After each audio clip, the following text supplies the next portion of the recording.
They built 50 homes right on top of my ranch. Not next to it, not a few feet over the property line, but dead center on the land my granddad used to swear would always be ours. I found out the morning I went down to check a busted water line and almost rode right into a brand new road. Fresh blacktop, painted stripes, cutting across soil with my family's name in every county file since 1912. At first, I thought maybe I'd lost my way, maybe gotten turned around in the fog. But then I saw the rooftops, rows of them, like a field of beige mushrooms sprouting where my winter wheat should have been. That's when a security guard came barreling toward me in a HOA vest, waving his hand like I was some trespasser. "Sir, you can't be here. This is private property." Private, on the ridge where my dad taught me to ride, on the land where his blood's still in the dirt. I just stared at that road, their only road, and thought, land remembers, even when people want to forget. The first clue, something was off, was the noise. Not loud, just a low hum, late at night, drifting over the pasture. I blamed it on the wind, or maybe the old highway. Next morning, I spotted bright orange survey stakes, set dead straight in places no map shows. I pulled one up, fresh wood, still smelling of lumberyard, not old sun-bleached pine like the boundary posts my granddad drove in with his own hands. Then my trail cameras started picking up shadows, people walking the fence line between 2 and 4 in the morning. Always just out of the lens, always just a little too careful. Later, a faint whiff of asphalt would come on the wind, days before a single truck was ever seen.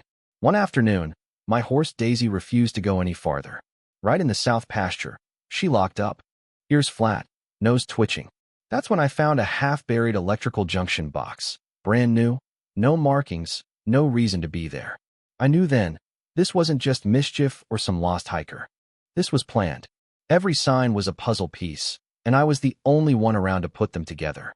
For weeks, I'd feel eyes on me when I rode the fence, catch tire marks that vanished with the dew, find gates left swinging or fresh-turned soil where no boot or hoof had been. Piece by piece, the truth snapped into place. Construction, big, silent, secret, had happened on my land. And somehow, I'd missed it. Whatever they built, they thought I'd never notice. But they were wrong. That morning, the air was sharp and clean, first real taste of fall. I rode Daisy up the switchbacks, the way I'd done since I was big enough to climb a saddle. When I crested the ridge, my hands froze. Spread across the valley floor were 50 rooftops, all lined up like an invading army.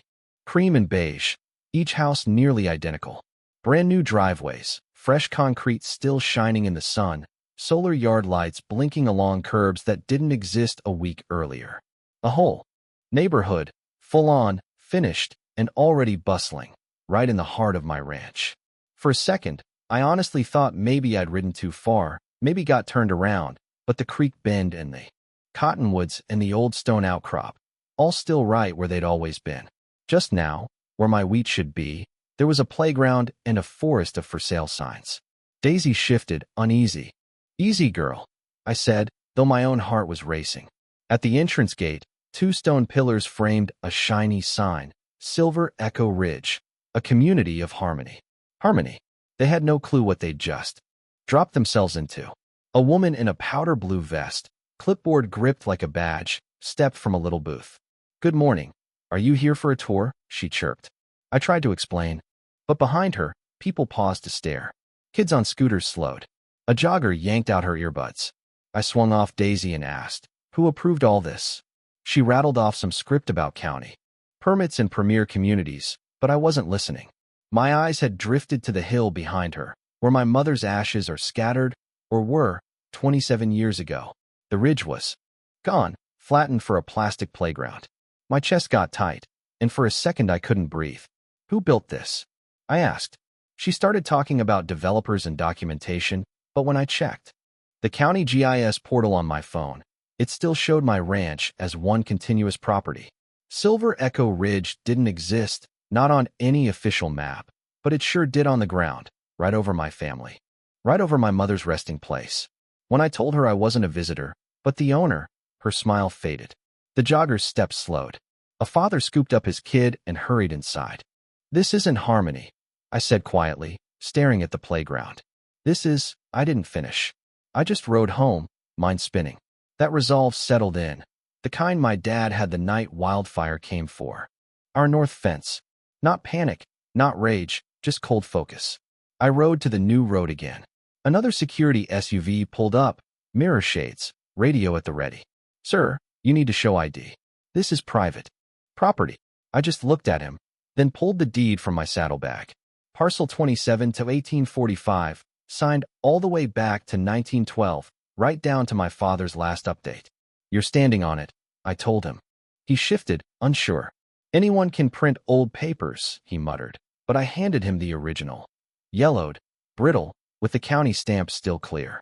He radioed for the HOA president, and pretty soon a silver Lexus purred up.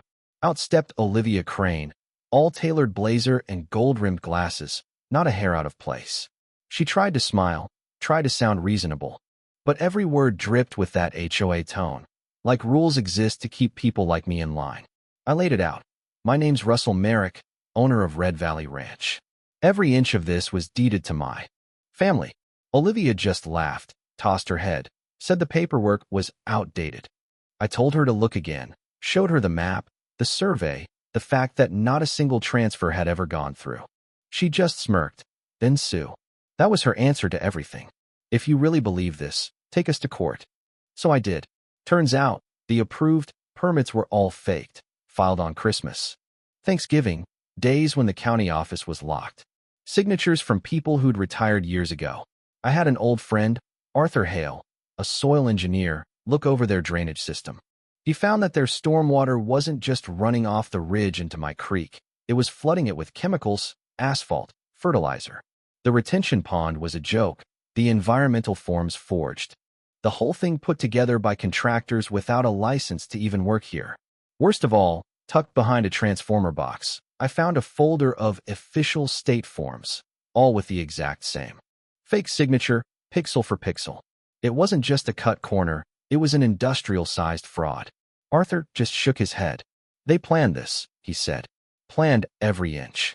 And now my creek, where kids learned to fish, where I watched deer drink every dawn, ran brown with runoff. Still, the HOA didn't quit.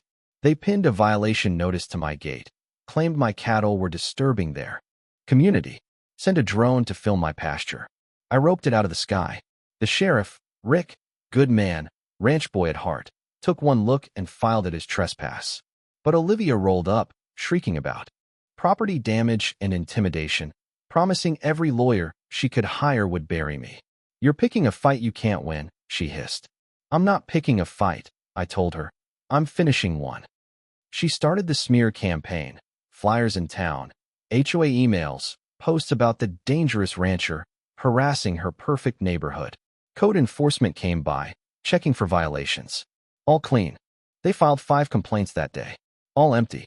The next big storm rolled in heavy and fast. The new retention pond collapsed, water rushing straight into my creek, brown, toxic, full of dead trout. The HOA residents panicked. Brown tap water, dogs getting sick, kids crying. Suddenly, everyone wanted to know, did we buy illegal homes? Phones out, questions flying, Olivia losing control. Standing in the rain with her mascara streaked and the truth finally cracking through her shell. I called in the water quality division. They found the collapsed basin, the illegal drainage, chemicals in the water. Even the HOA's vice president couldn't fake his way through the inspection. You did this to sabotage us, he tried to claim. But the crowd wasn't buying it anymore. All it took was one copy of the deed, one inspection report, one honest county clerk to confirm the truth. The entire Silver Echo Ridge neighborhood was built on land that never stopped being mine. The final straw? My grandfather's old 1967 survey, hand noted, access trail is private, not public. Merrick right-of-way only. The road they'd paved, the only way in or out, was 100% private. The only thing keeping them in their community? My gate. I built a gate strong enough to hold back a tank, welded by an old friend who didn't need to ask why. When the sun rose next day, cars stacked up at the gate, horns blaring, parents yelling. Olivia marched up, ordering me to open it. I just handed her the deed. Sheriff Rick backed me up. Road's private, he told the crowd. Always has been. Chaos. Lawsuits threatened. But this time, the power had shifted. They needed me.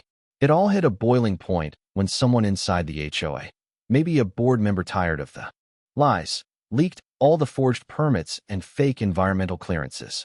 In the emergency clubhouse meeting, the truth exploded. Olivia, did you even look at the deed? Who really owns this land? Did we buy illegal homes? The demand came loud. We want your resignation. For the first time, the board was powerless.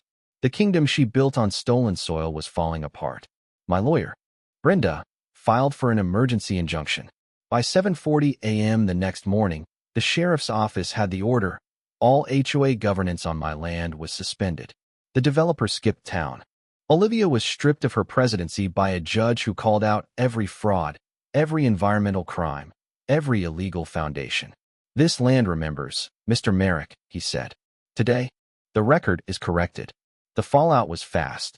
County commissioners drove up to negotiate buying the road, but only after agreeing to repair every environmental mess for good and never let any HOA touch my soil again. Heavy machinery tore out the illegal pond, recut the drains, cleaned the creek. Fish started to return. The land started to heal. Neighbors came by, some angry, most just lost, looking for answers. I didn't hold it against them. They were lied to too. The grass grew back, deer returned, and one night, as the sun faded and the wind carried old memories, I walked up the ridge where my mother's ashes rest. The world felt whole again. Land, it turns out, isn't just about lines on paper. It's stories, memories, the kind of truth that doesn't wash away in the rain. The developers drew false lines, but the land always knew. Silver Echo Ridge will move on. Families will rebuild trust. But I'll keep walking these fields, not to own them, but to honor them, the way my father and granddad did. Let me ask you, have you ever had an HOA cross a line, legal or otherwise? Have you dealt with neighbors or boards who thought control mattered more than truth? Drop your story in the comments.